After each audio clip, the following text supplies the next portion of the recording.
अस्सलाम वालेकुम। उम्मीद करती हूँ आप सब ठीक होंगे, अपने अपनी ज़िंदगियों में खैर आफियत से होंगे। My name is Hira Ahmed Bhatt and you are listening me from the platform of learners academy by P approach. मैं आपको पढ़ाऊँगी history and system of psychology, course code 502, lesson 36, Erikson and Moreno. पहले हम पढ़ेंगे एरिक्सन के बारे में। एरिक्सन का भी साइकोलॉजी की फील्ड में बहुत ज़्यादा कंट्रीब्यूशन था। एरिक्सन को डेवलपमेंट ऑफ पर्सनैलिटी के अकॉर्डिंगली बहुत ज़्यादा जाना जाता है। उसने डेवलपमेंट कुछ स्टेजेस दी थी पर्सनैलिटी की, उसके अकॉर्डिंगली वो बहुत ज़्यादा फेमस हुआ था। एरिक्सन का ज़्यादातर जो माइंडसेट था वो आर्ट्स के बारे में था। बेशक वो मेडिकल स्कूल में था, उसके पेरेंट्स ने उसको मेडिकल स्कूल में भेजा था, लेकिन वो एक आर्टिस्टिक बनना चाहता था। उसका जो लाइफ थी वो आर्ट्स के ऊपर ही ज़्यादातर गुजरी थी, लेकिन उसके बाद वो बहुत ज़्यादा इम्प्रेस हुआ था psycho analytic school of thought से। उसके बाद उसने उनके ऊपर काम स्टार्ट किया, डेवलपिंग स्टार्ट की। उसके बाद उसने अपनी खुद की थ्योरी रिप्रेजेंट की, पर्सनैलिटी डेवलपमेंट की। उसने फ्रॉइड की साइकोसेक्सुअल डेवलपमेंट स्टेजेस को पढ़ा और उसको जाना।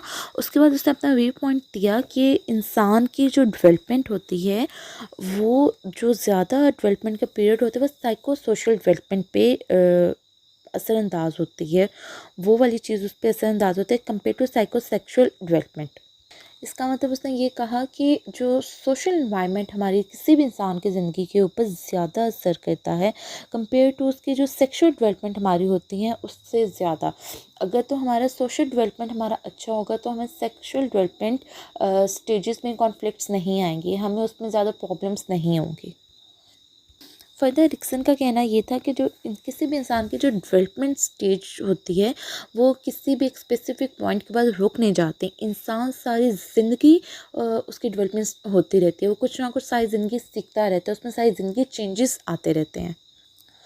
फर्दर एरिक्सन का कहना ये था कि इंसान किसी भी स्टेज पे से गुजरा हो, लेकिन उसकी जो लाइफ होती है, लाइफ में जो चेंजेस आते हैं वो उसकी एक्सपीरियंसेस की बेस पे आते हैं जो उसने इन्वायरमेंट से हासिल किए होते हैं। हर डेवलपमेंट स्टेज, बेशक वो बच्चे की हो बेशक वो किसी बड़े की हो, उसमें इंसान को न्यू एडजस्टमेंट करनी पड़ती हैं, उसमें न्यू प्रेफरेंस डेवलप करने पड़ते हैं, सोशल इंट्रैक्शंस न्यू उसमें डेवलप करनी पड़ती हैं। इसके अकॉर्डिंगली एरिक्सन ने जो डेवलपमेंट जर्नी स्टार्ट की थी उसमें उसने 8 स्टेजेस को बताया था। फर्स्ट स्टेज जो उसने इंट्रोड्यूस करवाई थी वो ट्रस्ट वर्सेस मिसट्रस्ट की थी, वो बर्थ टू 1 ईयर तक की थी। इसमें उसने इंट्रोड्यूस करवाया कि जब बच्चा छोटा होता है, 1 ईयर बर्थ से 1 ईयर तक का जो बच्चा होता है वो लर्न करता है ट्रस्ट की एबिलिटी को। अपने केयर गिवर्स की जो उसको कॉन्स्टेंटली उसके ऊपर फोकस कर रहे होते हैं, उस चीज़ को देखते हुए वो अपनी ट्रस्ट एबिलिटी को डेवलप कर लेते हैं। अगर तो उसका जो एबिलिटी ऑफ ट्रस्ट है अगर तो उसकी बहुत अच्छे से डेवलप हो जाएगी तो वो बहुत से कॉन्फ्लिक्ट से बच सकता है, उसमें कॉन्फिडेंस आ जाता है, उसमें एक सिक्योरिटी आ जाती है दुनिया की के लिए, जो सिक्योरिटी ऑफ वर्ल्ड उसकी नज़र में आ जाती है। वो ख़ुद को सिक्योर फील करता है, वो उसको अगर कोई भी थ्रेट सामने आ जाए तो वो उसमें ख़ुद को सिक्योर फील करता है अगर उसके में ये एबिलिटी ऑफ ट्रस्ट डेवलप हो जाएगी बहुत अच्छे से। और अगर ये सक्सेसफुली कंप्लीट नहीं होती तो बच्चे में खौफ का एक डर बैठ जाता है, एक डर बैठ जाता है, खौफ बैठ जाता है दुनिया के लिए और लोगों के लिए। और इसका रिज़ल्ट क्या होता है, इसके रिज़ल्ट में एंग्जाइटी आ जाती है और मिसट्रस्ट अराउंड वर्ल्ड आ जाता है इसमें। सेकंड उसने जो स्टेज बताई थी वो थी autonomy versus shame and doubt. अब इसमें जो टाइम पीरियड था वो 1 ईयर से 3 ईयर्स तक के बच्चे का टाइम पीरियड था। अब इसमें चाइल्ड अपनी इंडिपेंडेंस को एक्सप्लोर करना स्टार्ट करता है, वो खुद से इसमें चलना स्टार्ट करता है, वो चीज़ों को उठाना शुरू करता है, वो छोटी छोटी अपनी चीज़ों को चूज़ करना स्टार्ट करता है इस एज में। उसने क्या पहनना है, क्या खाना है, कौन सा खिलौना लेना है शॉप पे चल के, वो इन छोटी छोटी चीज़ों को अपनी ज़िंदगी में लेकर आता है और इन चीज़ों को एक्सप्लोर करना स्टार्ट करता है। अगर तो इस स्टेज में हम बच्चे को इनकरेज करेंगे, उसको सपोर्ट करेंगे तो उसका जो इंडिपेंडेंस लेवल होगा वो इंक्रीज़ होगा। और अगर हम उसमें उसको कॉन्फिडेंट भी होगा, वो सिक्योर भी होगा, उसको अपनी एबिलिटीज़ के ऊपर यकीन आएगा और दुनिया में अच्छे से सर्वाइव कर सकेगा।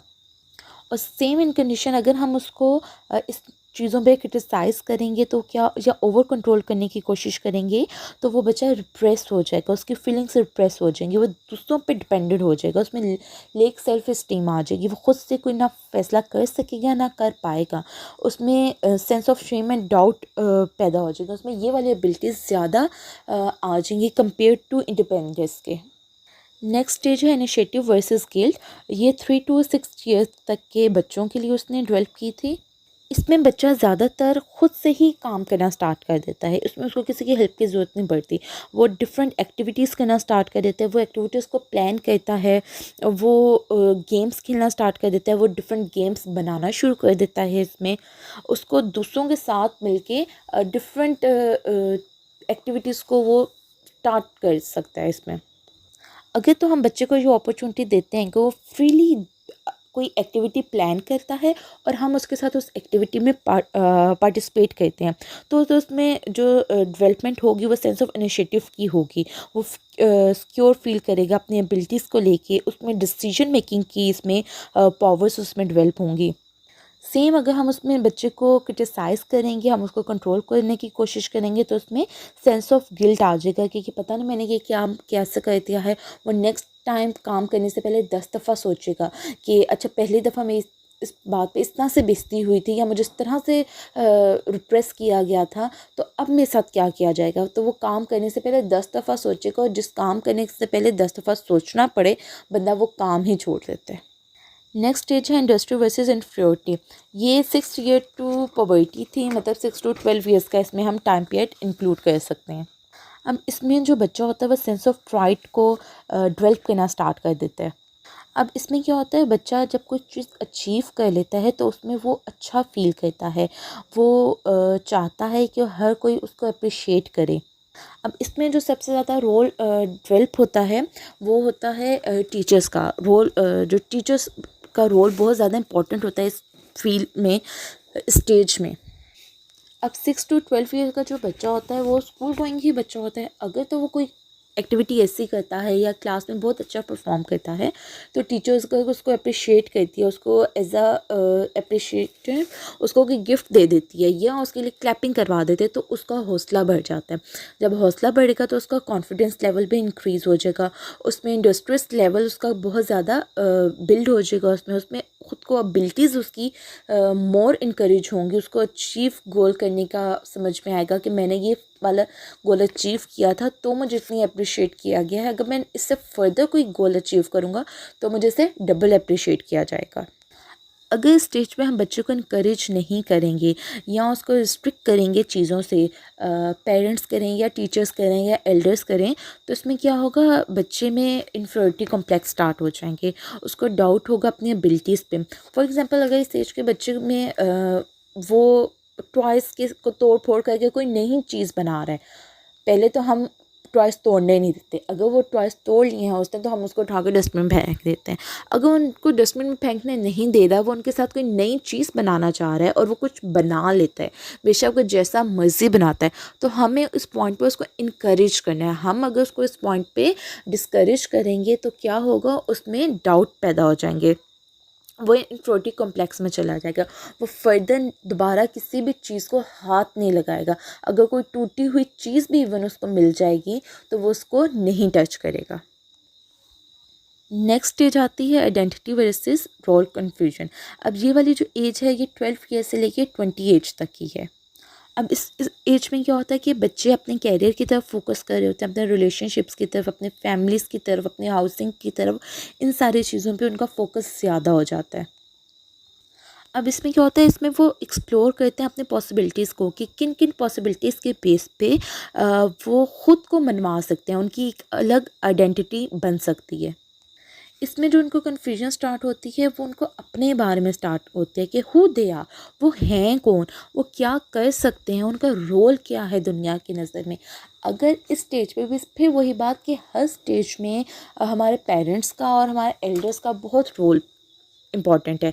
अगर इस स्टेज पे भी उनके पेरेंट्स उसको इस चीज़ को में अपने साथ एतमाद में ले के उसका रोल बताएंगे, उसको प्रेशराइज़ किए बगैर, ये वाली ये जैसे होते हैं कि हम बच्चों को प्रेशराइज़ कर रहे होते हैं, नहीं तुमने मेडिकल फील्ड में ही जाना है, तुमने इस फील्ड में जाना है, तुमने अगर वो चाहता है वो एक पेंटिस्ट बने, वो पेंटर बने या एक वो आर्टिस्ट बने, तो हम उसको उस साइड से, हमारे क्योंकि पेरेंट्स का एक माइंडसेट है कि नहीं बेटा या तो डॉक्टर बने या इंजीनियर बने या आर्मी वाली साइड पर चला जाए, बेटा ये सब नहीं करना चाह रहा, बेटी ये सब नहीं करना चाह रही। अब इसमें क्या है कि हमने उनको एतमाद में लेना है, वो जो करना चाह रहे हैं उनको एटलीस्ट हम उनको एक चांस ज़रूर दे सकते हैं। नेक्स्ट स्टेज है इंटीमेसी वर्सेस आइसोलेशन की। ये 20 से 38 के एज गैप की ये टाइम पीरियड है। अब इसमें क्या होता है कि हम अपनी ज़ात को दूसरों के साथ शेयरिंग स्टार्ट कर देते हैं, हम डिफरेंट रिलेशनशिप्स की तरफ कम्युनिकेट कर रहे होते हैं, हम उनकी तरफ जा चुके होते हैं। जब इस टाइम पीरियड में ज़्यादातर ये होता है कि हम इसमें रिलेशनशिप्स को एक्सप्लोर कर रहे होते हैं, और अगर तो हमारा रिलेशनशिप जिसके साथ हम एक्सप्लोर कर रहे हैं, कमिटमेंट्स कर रहे हैं, उसके साथ हमारे कंफर्टेबल रिलेशनशिप अगर तो लॉन्ग आफ्टर बन जाता है, दैन वेल एंड गुड। वरना फिर इसमें भी हमें बहुत ज़्यादा एंग्जाइटी और लॉनलीनेस की फीलिंग स्टार्ट हो जाते हैं, डिप्रेशन की फीलिंग स्टार्ट हो जाती हैं। नेक्स्ट स्टेज है हमारे जनरेटिविटी वर्सेस सेल्फ ऑब्जर्वेशन। ये एज 38 से 65 एज का इसमें गैप आता है। अब इसमें क्या होता है, हम अपना एक कैरियर भी इस्टेब्लिश कर चुके होते हैं, हम किसी ना किसी रिलेशनशिप में भी सेटल डाउन हो चुके होते हैं, हमारी अपनी फैमिलीज़ भी स्टार्ट हो चुकी होती हैं। अब हम इसमें जो हमारा सेंस डेवलप होती है वो एज आ बिगर पिक्चर के डेवलप होते हैं कि हम एक बिगर पिक्चर का पार्ट हैं। अब हम इसमें वापस सोसाइटी में बैक मूव करते हैं अपने चिल्ड्रन के थ्रू। हम अपने चिल्ड्रन को इस सोसाइटी में राइज कैसे करना है, हमने उनको बड़ा कैसे करना है, हमने उनकी परवरिश कैसे करनी है, हम इस तरह से वापस दुनिया की तरफ आते हैं। अगर हम इन सारी चीज़ों में कामयाब नहीं होते तो फिर हमें जो फीलिंग डेवलप होते हैं वो अनप्रोडक्टिव की फीलिंग्स डेवलप होते हैं कि हम कुछ भी नहीं, हम बेकार हैं, हम बिल्कुल नकारा हैं। नेक्स्ट स्टेज आते हैं इंटीग्रिटी वर्सेस डिस्पायर की। अब ये 65 टू अप टू का एज टाइम है। इसमें जैसे इंसान बड़ा होता है, थोड़ा सा बूढ़ा होता है, सीनियर सिटीज़न के उसमें कैटेगरी में आ जाता है, तो उसकी जो प्रोडक्टिविटी लेवल होता है वो स्लो डाउन हो जाता है। वो फिर इस टाइम पे वो एक्सप्लोर कर रहा होता है, अपनी जो उसने गुजारी हुई ज़िंदगी है उसको एक्सप्लोर कर रहा होता है कि क्या मैंने जो ज़िंदगी गुजारी है वो मैंने सही गुजारी है, मेरी सक्सेसफुल लाइफ थी या नहीं थी। अगर तो उसकी सक्सेसफुल लाइफ नहीं है, उसकी लाइफ में कुछ कमियां रह गई हैं, तो उसमें गिल्ट की और पास्ट को लेके गिल्ट की फीलिंग्स आ जाती हैं, वो डिससेटिस्फाई हो जाते हैं अपनी चीज़ों से। और फिर ये जो डिससेटिस्फाई जब कोई भी इंसान हो जाता है तो उसको डिप्रेशन और होपलेसनेस की तरफ उसको पुश कर रही होती है। अब इसमें जो एरिक्सन ने फर्स्ट 4 स्टेजेस बताई हैं वो डेवलपमेंट ऑफ चाइल्ड के लिए इम्पॉर्टेंट है, और जो लास्ट 4 उसने स्टेजेस बताई हैं वो डेवलपमेंट ऑफ अडल्ट के लिए बहुत इंपॉर्टेंट है। एरिक्सन का बिलीव है कि ये जितनी 8 की 8 स्टेजेस हैं ये इंसान की ज़िंदगी में और इंसान की नशोनुमा करने में ये बहुत इम्पॉर्टेंट है। इनके बग़ैर उसका गुजारा नहीं है, और अगर उसको सोसाइटी का सपोर्ट ना हो तो वो इनसे इन स्टेजेस को मूव ऑन नहीं कर सकता। हर स्टेज को स्टेप बाय स्टेप तो अपने उम्र के साथ गुजारना ही है, लेकिन जिस स्टेज पे उस जो कमी जिस स्टेज पे रह गई है वो कमी नेक्स्ट स्टेज पे कभी भी पूरी नहीं हो सकती। नेक्स्ट है जेल मोरिनो। मोरिनो साइकेट्रिस्ट भी था, थेरेपिस्ट भी था, एजुकेटर भी था। इसको फाउंडर कंसिडर किया जाता है साइको ड्रामा का, साइकोमेट्री का एंड ग्रुप साइकोथेरेपी का। वो फ्रॉइड की से बहुत ज़्यादा इंस्पायर था। अच्छा, जितने भी साइकोलॉजिस्ट हमने स्टडी कर चुके हैं अभी तक, वो ज़्यादा से ज़्यादा फ्रॉइड से ही इंस्पायर हैं, लेकिन जैसे ही उन्होंने दुनिया को अपने नज़रिए से एक्सप्लोर करना स्टार्ट किया, हर किसी की अपनी अपनी अलग एक फील्ड होती है, उसके बाद उन्होंने फ्रॉइड को निगलेक्ट करना स्टार्ट कर दिया, उसके ऊपर क्रिटिसाइज़ करना स्टार्ट कर दिया। लेकिन अगर हम कहीं ना कहीं देखें तो उनकी हर थेरी में कहीं ना कहीं किसी ना किसी पॉइंट पे फ्रॉइड की थेरीज़ के हमें टच ज़रूर नज़र आते हैं। अच्छा, जो इस मोरिनो ने फ्रॉइड के ऊपर बहुत ज़्यादा क्रिटिसाइज़ किया था, वो इसलिए किया था कि उसने बहुत ज़्यादा इंडिविजुअल लाइफ पे बात की है, उसने ग्रुप के ऊपर बात नहीं की, ग्रुप इन्फ्लुएंसेस नहीं बताए कि किसी इंसान के ऊपर जो ग्रुप इन्फ्लुएंस होता है वो किस तरह का से होता है। फ्रॉइड ने बिहेवियर को इग्नोर कर दिया, कंसंट्रेट ऑन थॉट्स को इग्नोर कर दिया, लेकिन मोरिनो ने कहा कि उसने उन सारी चीज़ों को उसने फर्दर स्टडी किया। मोरिनो ने डेवलप की थी टेक्निक्स साइकोड्रामा की, और उसने कहा कि जो साइकोड्रामा अचीव होता है वो टू पर्पसेस की बेस पे होता है। साइकोड्रामा उसने कंसिस्ट किया था कुछ स्टेजेस पे। वो फर्स्ट उसकी थी स्टेज, उसके बाद director, protagonist, audience, role playing, role reversal. अब स्टेज में उसने बताया कि एक सेटअप होता है जिस पे कुछ भी एनालाइज को परफॉर्म किया जाता है। जो डायरेक्टर होता है वो उसने बताया कि कोई भी साइकियाट्रिस्ट या कोई भी साइकोलॉजिस्ट एक ड्रामा कर रहा होता है एज अ डायरेक्टर के तौर पे। प्रोटैगनिस्ट जो होता है वो सेंट्रल कैरेक्टर होता है, मतलब मेन हीरो होता है ड्रामे का, जिसके इर्द गिर्द सारा ड्रामा घूम रहा होता है। ऑडियंस क्या होती है, वो विटनेस होती है उस ड्रामे की। रोल प्लेइंग, अब रोल प्लेइंग में उसने कहा कि उसमें परफॉर्मेंस ऑफ वेरियस एक्ट्स होते हैं, जो किसी भी ड्रामे में डिफरेंट कैरेक्टर्स अपना रोल प्ले कर रहे होते हैं। इसी तरह उसने कहा कि जो हम लोगों के कॉन्फ्लिक्ट्स होते हैं, जो हम लोगों के हमारे क्लाइंट्स होते हैं, उसके उसने कहा कि वो एक साइको ड्रामा, एक किस्म की उसने थ्योरी रिप्रेजेंट की कि उसकी बेस के ऊपर उसने लोगों को क्योर करना स्टार्ट किया। लास्ट में उसने कहा रोल रिवर्सल। अब इसमें उसने क्या कहा कि जो उसने इसको रेफ़र किया exchanges of role between character of the play.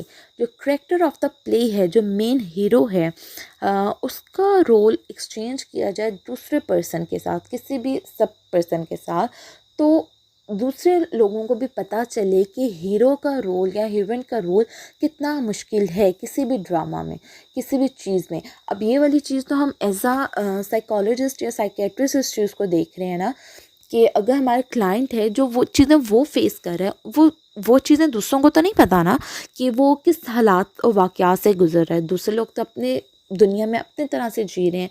तो उसका मानना ये था कि इस पॉइंट पे आके दूसरे लोगों को जिसका बहुत ज़्यादा इन्फ्लुएंस है हम क्लाइंट की ज़िंदगी पे, उनको एक एक दिन या दो दो दिन उस ज़िंदगी में लाया जाए, उस ज़िंदगी की बातें बताई जाएँ, वो चीज़ें उनके साथ की जाएँ, ताकि उनको भी पता चले कि ये कितना मुश्किल टाइम है। फ़र्दर उसने कहा ये जितने भी साइको ड्रामा का प्रोसेस होता है, ये डिपेंड करता है हमारे मेन कैरेक्टर पे, हमारे सेंट्रल कैरेक्टर पे डिपेंड करता है कि वो कितनी क्रिएटिविटी के थ्रू इस चीज़ को कर सकता है, और जो जितनी क्रिएटिविटी के थ्रू ये ड्रामा करेगा उतनी ही जल्दी वो मेंटल हेल्थ की तरफ आएगा। अब यहाँ पे जो सेंट्रल कैरेक्टर है वो हमारे क्लाइंट है, वो जितनी जल्दी हमारे थेरेपिस्ट की बात को इस चीज़ पे फोकस करेगा और जिस तरह से वो बता रहा है उस तरह से चीज़ों को रिजॉल्व करने की कोशिश करेगा, तो वो उतनी ही जल्दी मेंटल हेल्थ की तरफ वापस आएगा। मोरिनो ने नंबर ऑफ़ टेक्निक्स को डेवलप किया था ग्रुप फिनोमिना को मेजर करने के लिए। उसको उसने साइकोमेट्री का नाम दिया था। अब ग्रुप फिनोमिना क्या है कि एक इंसान ग्रुप में, जब किसी भी ग्रुप में काम कर रहा होता है, तो उसमें ग्रुप में उसकी सिचुएशन क्या होती है और ग्रुप में उसका बिहेवियर क्या होता है, उसका overall behaviour in a group वो किस तरह से अब दे रहा होता है। साइकोमेट्री का बहुत ज़्यादा इफ़ेक्ट है हमारी आजकल के जो हमारे सब्जेक्ट हैं ऑर्गेनाइजेशनल बिहेवियर और ह्यूमन रिसोर्स मैनेजमेंट पे, कि एक इंसान एज अ इंडिविजुअल किस तरह से अपनी सोसाइटी में मूव कर सकता है, किसी भी ऑर्गेनाइजेशन में मूव कर सकता है, मैनेजमेंट की स्किल्स में वो किस तरह से मूव कर सकता है। अगर ग्रुप की सूरत में से कोई काम करना पड़ जाए तो क्या वो इस काबिल है कि वो एक ग्रुप को लीड कर सके, या वो एक प्रोडक्टिव मेंबर के तौर पे ग्रुप में किसी में भी एक्टिवली पार्टिसिपेट कर सकता है या नहीं कर सकता। इन सारी चीज़ों को स्टडी किया था मोरिनो ने। और ये लेक्चर आज का यहाँ पे ख़त्म हुआ। उम्मीद करती हूँ आपको लेक्चर समझ में आया होगा। अगर कुछ समझ में ना आया हो तो आप लोग कमेंट सेक्शन में पूछ सकते हैं। नेक्स्ट लेक्चर तक के लिए अल्लाह हाफ़िज़।